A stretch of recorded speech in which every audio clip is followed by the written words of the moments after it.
राव जी वो भिनमाल के आसपास के ही कहीं रहने वाले थे, समदड़ी के लिए। समदड़ी। तो मैं उनके मार्फत से भिनमाल के नाम से परिचित हूँ, थोड़ा बहुत आसपास के इलाके से परिचित था। और सबसे ज़्यादा परिचय हुआ जब मुझे ये काम पेपर लीक वाला मिला।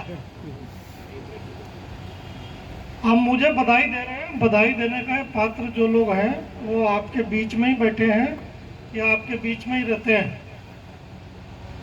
यहाँ के लोगों ने जरूर गड़बड़ी की होगी, लेकिन यहीं के लोग बढ़ चढ़ के बिल्कुल स्पेसिफिक टू द पॉइंट सूचना देते हैं। हमें तो खाली अपना कंधा देना है, बंदूक वो चलाते हैं।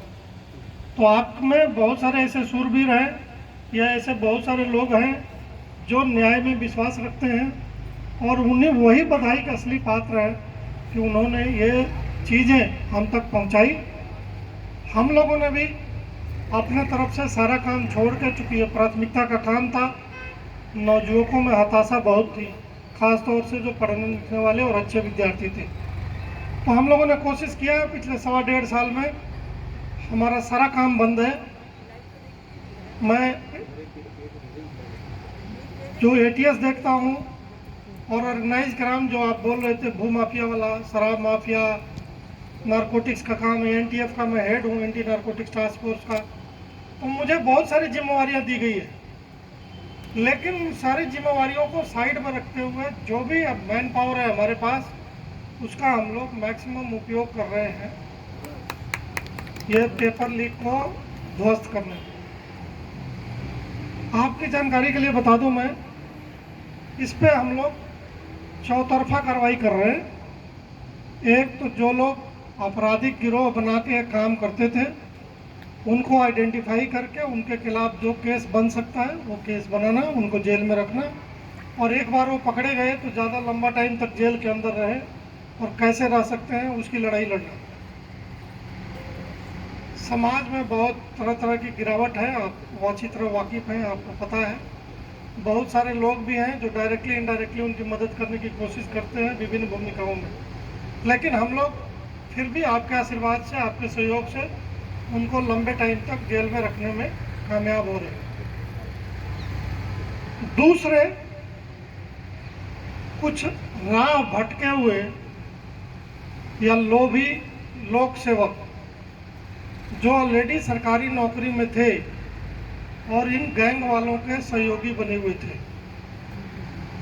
अलग अलग स्कूल के टीचर, कुछ हमारे पुलिस के भी हैं, और लगभग सभी विभाग में एक से लेके सैकड़ों की संख्या में लोग हैं।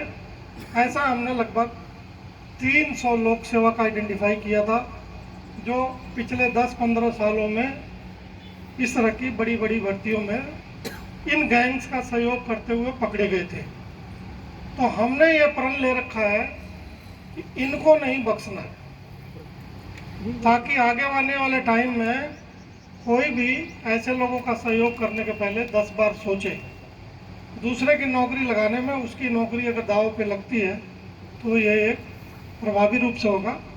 तो हम कोशिश कर रहे हैं ये रेगुलरली मॉनिटर करके कि जो जो लोग आइडेंटिफाई है, जो ऑलरेडी गवर्नमेंट के नौकरी में थे और उन्होंने कुछ गड़बड़ किया है, तो उनका इलाज तो ज़रूर होना चाहिए। काफ़ी कुछ लोगों का हुआ है, आने वाले टाइम में और ये गति निकलेगी। तीसरा इलाज है जो ऐसे गैंग को सहयोग के रूप में बहुत भारी संख्या में डिग्री दे देते थे। अब देसावर गया है तो वो तो पढ़ाई नहीं किया, बीएड तो नहीं किया, बीपीएड नहीं किया। अब अगर वो पैसा दे के नौकरी खरीद रहा है तो उसको डिग्री की ज़रूरत है। तो ऐसी कई यूनिवर्सिटियाँ थीं जो डिग्री भेजती थी, तो उसमें 2 यूनिवर्सिटी के वाइस चांसलर, रजिस्ट्रार, इन सबको पकड़ के हम लोगों ने जेल में बंद रखा है। एक चूरू की यूनिवर्सिटी थी ओपीजेएस, जो इस इलाके में बहुत पॉपुलर थी, उसको तो अप्रैल से बंद रखा है। अभी अप्रैल से अप्रैल आने वाला है, वो बहुत कोई 1000 करोड़ के आदमी है, तो वो 1 साल से जेल में है। हम लोगों ने कोशिश किया है कि ऐसे लोग जो गैंग के लिए एक महत्वपूर्ण सहयोगी हैं, इनको भी जेल में रखा जाए। और चौथा है जिसकी बात ये कह रहे थे, जो अखबार में छपा है, ऑलरेडी बहुत सारे लोग हैं जो सरकारी नौकरियों में हैं, अलग अलग डिपार्टमेंट में, और उन्होंने इन गैंग के सहयोग से नौकरी ली है। उनके बारे में हमारे पास काफ़ी स्पेसिफिक इनपुट है। आदमी की जो कॉन्स्टेंट है उसमें वो लाइन में लगे हुए हैं, जो इसका नंबर पहले आएगा वो पहले जाएगा, जिसका नंबर बाद में आएगा वो बाद में जाएगा। हम लोगों ने जो SIT का हेल्पलाइन नंबर दिया था उस पर काफ़ी लोगों ने स्पेसिफिक और बहुत सटीक सूचनाएं दी। उसको हम लोगों ने सूचीबद्ध करके और उस पर कार्रवाई करने की कोशिश कर रहे हैं। उसका काफ़ी अच्छा परिणाम निकल रहा है। लगभग 120 FIR तो हम दर्ज कर चुके हैं और भी दर्ज करेंगे। इसी बीच में जो पिछली सरकार में भर्तियां हुई थी, क्योंकि इस सरकार में तो पेपर लीक नहीं हुए तो जांच का कोई मतलब नहीं है, लेकिन पिछली सरकार में जांच पेपर लीक की फ्रीक्वेंसी बहुत ज़्यादा थी। कोई पेपर लीक हुआ, पकड़ी गई, परीक्षा कैंसिल हो गया, दोबारा पेपर परीक्षा हुआ, उसका भी पेपर लीक है।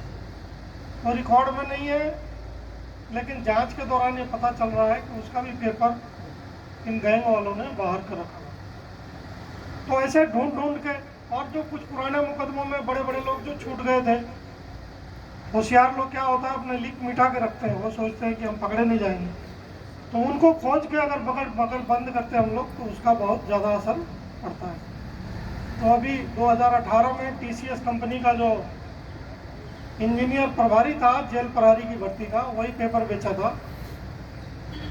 उसने ज़िंदगी में सोचा नहीं था कि वो भी कभी पुलिस उसको पहचान पाएगी। तो यह कटआउट रखते हैं बीच में, 1 लेयर 2 लेयर 3 लेयर, तो वो कटआउट को हम लोगों ने आइडेंटिफाई करके तफ्तीश कड़ी से कड़ी जोड़ के उन तक पहुंच के उनको भी हवालात में कर रहे हैं। तो काफ़ी कुछ इस पर फोकस है, लेकिन इसका साइड इफ़ेक्ट यह है कि जो बाकी अपराधों में हमें बढ़ चढ़ के जिलों का हाथ मजबूत करना चाहिए, जैसे आपने भू माफिया का कहा है, शायद टाइम मिलता तो ये बजरी माफिया भी एक नया उपज है, इसने हमारे पुलिस को बहुत नुकसान पहुंचाया है। तो बहुत सारे समाज में पैसा कमा के बड़ा बनने की बहुत ज़्यादा होड़ मची हुई है, उसमें लोग साधन शुद्ध हो इस पर ध्यान नहीं है, ये न प्रकार न बड़ा होने का शौक है। ऐसे लोगों को आइडेंटिफाई करके अगर हम लोग कुछ करें तो ज़्यादा बेहतर होता। लेकिन अभी चूंकि प्राथमिकता भर्ती लीक की है और थोड़े दिन और ये प्राथमिकता रहनी चाहिए, ताकि ये रस्सी तो जल गया है तो बल भी खत्म हो जाए, उसका मतलब कुछ बचे नहीं। आप सब मेरा यही अनुरोध है, आज जो आप जालौर में जो पुलिस का टीम देख रहे हैं, रेयर कॉम्बिनेशन है। जरूरी नहीं है कि हर हमेशा ऐसा सुखद अनुभव हो। आप मेरे साथ काम कर चुके हैं, हम जब जयपुर में SP थे तो आप मेरे CO होते थे, ये एंटी करप्शन में मेरे साथ काम कर चुके हैं, तो मैं इन लोगों को बहुत अच्छी तरह से जानता हूँ। इसलिए कहता हूँ कि ये बहुत सुखद संजोग है। आप सो भी जाएंगे तो ये अच्छा करेंगे, लेकिन जब टीम में ऐसा आपको एहसास हो कि जगाए रखने की ज़रूरत है, तब आपको जगे रहना है, तब आपको जगे रहना है। क्या होता है, आमतौर पर लोग मुंह देखी बात करते हैं, हमारी पुलिस बहुत अच्छी है, कप्तान अच्छे हो। जब बुरा हो तो बुरा बोलना है, तभी सुधरेगा, नहीं तो सुधरेगा नहीं।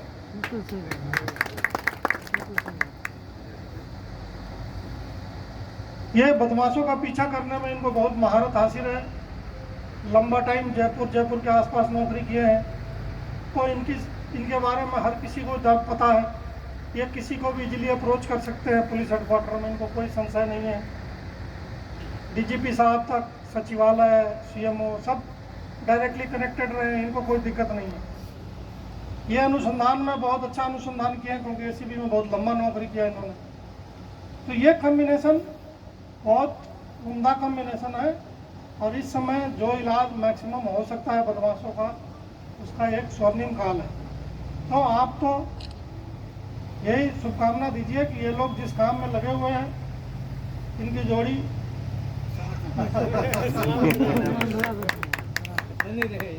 मैं तो इनको ले जाना चाहता हूँ, लेकिन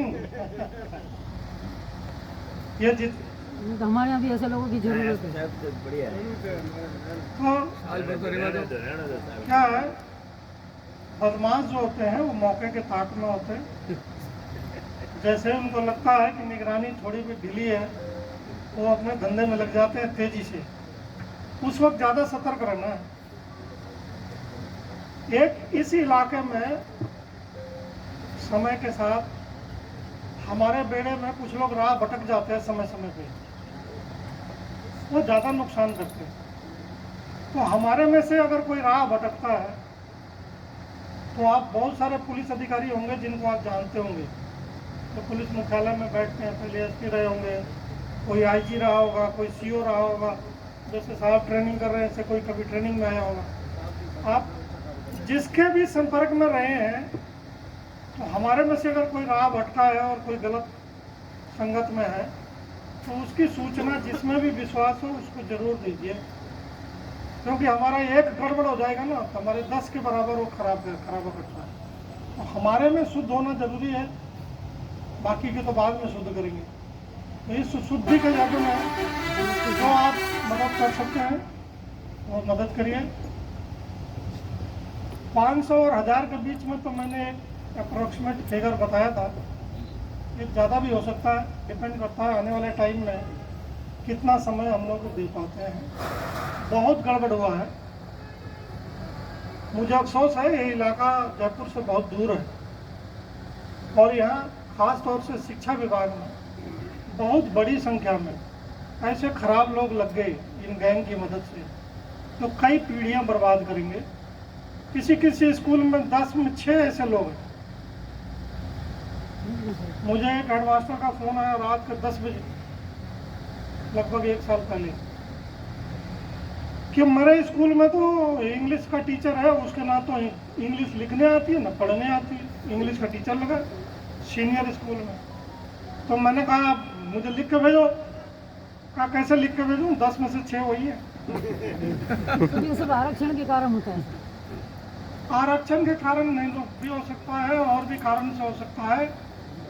यहीं के लोग ज़्यादा इस तरह की एक्टिविटी में लिंक रहे तो आसपास के लोगों को उन्होंने ग्राहक बना लिया और वो चाहते भी हैं कि घर के आसपास पोस्टिंग हो जाए, इसलिए वो दिखाई पड़ रहे हैं। अगर वही धौलपुर रहते और कोटा रहते तो दिखाई नहीं पड़ते, ठीक है ना। उनके लिए भाग्य की बात है कि वो घर के पास में हो गए और दुर्भाग्य की बात है कि उनके बारे में हर किसी को पता है कि यह स्टील की दुकान पर देसावर में था, तो सूचना भी सटीक आती है। तो ये जो अभियान है हम लोग अभी चलाते रहेंगे। शायद जब एंटी नारकोटिक्स वाला काम तेज होगा तब इधर ज़्यादा आना संभव हो पाएगा। वो भी एक बहुत नौजुवकों के लिए बहुत ज़रूरी काम है। बहुत बड़ी संख्या में लोग ड्रग एडिक्ट बन गए हैं। उसमें खास तौर से अलर्ट रहिएगा। जीरो टॉलरेंस की नीति होनी चाहिए। कहीं कुछ भी दिखता है शोर मचाइए, बर्तन बजाइए, थाने को सूचना दीजिए, जरूर करिए, इसको छोड़ना नहीं है। कब पड़ोसी के घर से नशा अपने घर में घुस जाए इसको कोई नहीं जानता। उसका एक ही सुरक्षा का उपाय है कि जैसे कहीं नजर आए अपने को शोर मचाना चालू कर देना है ताकि कोई ना कोई उस पर कार्रवाई हो जाए। सरकार ने बहुत सारी सुविधाएं दी है। ये 112 की जो सुविधा है बहुत बड़ी सुविधा है। इसमें सबसे अच्छी बात है कि जैसे ही आप फ़ोन करते हैं वो लोकेशन ले लेता है और वो वहीं 10-15 मिनट में ग्रामीण एरिया में भी पहुंच जाते हैं। शहर में तो 3 से 5 मिनट का टारगेट रखा हुआ है। तो अगर 15 मिनट में पुलिस अगर कहीं मौके पर पहुंच सकती है तो इससे ज़्यादा खुशी की बात कोई नहीं है। प्रॉब्लम यह है कि ये योजना जो गाड़ी है, गाड़ी और ड्राइवर और कंपनी ने प्रोवाइड कराया हुआ और इस ठेके में मैं शामिल रहा हूँ। कंपनी ने बिना सोचे समझे बहुत कम रेट कोट कर दिया था। जब उसने कोट किया तो हम लोगों को भी आश्चर्य हुआ। हमने पूछा था ठेका लेने के पहले कि जो आपने रेट दिया है इस पर काम कर पाएंगे आप? उनको समझ में नहीं आया। उसमें बाद में रोते फिरे कि हमें तो 50 करोड़ का नुकसान लगेगा। तो ये कंपनी जो है अच्छी कंपनी है, जो मूल कंपनी अच्छी है इसलिए वो काम कर रहे हैं, नहीं तो भग जाते, घाटे में कौन काम करता है, लेकिन वो प्रतिष्ठा के लिए कर रहे हैं। हमारा ये है कि उसकी सेवा का ज़्यादा से ज़्यादा उपयोग हो। जो एसपी साहब ने कहा कि ये घूमते रहनी चाहिए, तो इसका बहुत कम लोगों को जानकारी है, कम लोग इस्तेमाल कर रहे हैं। तो ये जो पत्रकार बंधु आज यहाँ ये फोटो वीडियो बना रहे हैं, तो मैं इनसे अनुरोध करूँगा कि अपनी लेखनी से बार बार 112 की गतिविधियों के बारे में लिखना है। अखबार में 112 के बारे में लिखिए। जब आप रिपोर्ट भी पूछते हैं तो थाने से पूछ लीजिए, 100 जो गाड़ी है उसका ड्राइवर या कोई स्टाफ है उसका नंबर रखिए कि आज दिन भर में क्या क्या गतिविधि हुई है, उसके बारे में लिखिए। लिखने से क्या होगा कि लोगों को इसके बारे में ज़्यादा से ज़्यादा जागरूकता आएगी और तभी वो इसका इस्तेमाल कर पाएंगे। इस भरी गर्मी में आप सभी पधारे हैं, आप सबका बहुत शुक्रगुजार है। कुछ कहना चाहते हैं? हाँ, सर, मेरा निवेदन था कि जो आपने माफियाओं का नाम बताया ना,